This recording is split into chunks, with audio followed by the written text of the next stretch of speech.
Evet, videoya like atmayı, abone olmayı unutmayın. Hadi geçelim. Şimdi ben bu var hala da şuraya koyalım.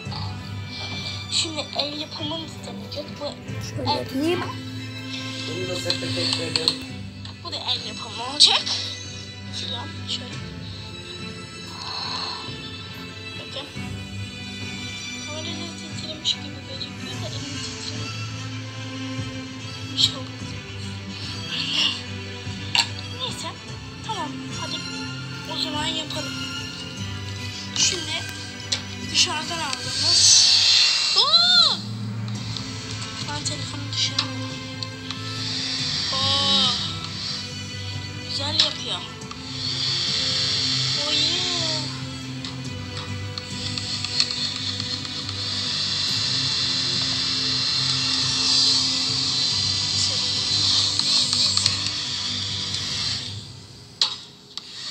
İşte böyle. Şimdi ötekisini nasıl yapacağız durun. Kızım, arkadaşlar. salatanın sosunu koydum, götürmedin değil mi? Şöyle açayım. Ben sosunu koydum, merak etme, öyle götür. Açık Masada kalsın. şu Bu kadar da yer azalmış. kalmadı. Dur yeter. Dışarıdaki. Çıkarma daha fazla bir şey. Şefika ablam benim ya. Şimdi bunu biraz koyalım bunu. İstediler. İstediler. Ben de vallahi yaparken hiç zoruma gitmedim. Arkadaşlar biraz zor çekiyor. Böyle seviyorsa yaptır işte. Yaparken El yapımı. Allah kabul etsin. Yapacağım o var. Bu arada Halisa sizi de yukarı bekliyor, haberin olsun. Konuşma yapacakmış. O yüzden elinizi biraz çabuk tutun, olur mu? Tamam. Bitti zaten. Şunu da bir düzeltelim. Hani YouTube videosu çekiyorum da. Tamam oğlum. Şimdi bunu Oh be. koyalım. Oh Ferit ya sonunda. Ay çok özlemişim bu halini.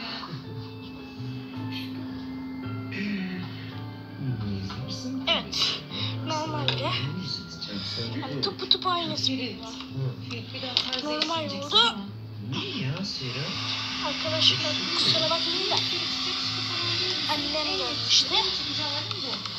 Ferit Korhan bu. Ev yapımı biraz daha kötü oldu.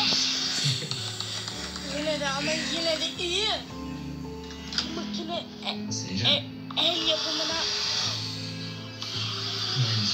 normal. Endişelendirmedin beni Ferit. Aklımı yitirdin bana. Kafayı yedim ben ya. Ferit. İşte arkadaşlar böyle ikisini gördünüz. Hadi bay bay.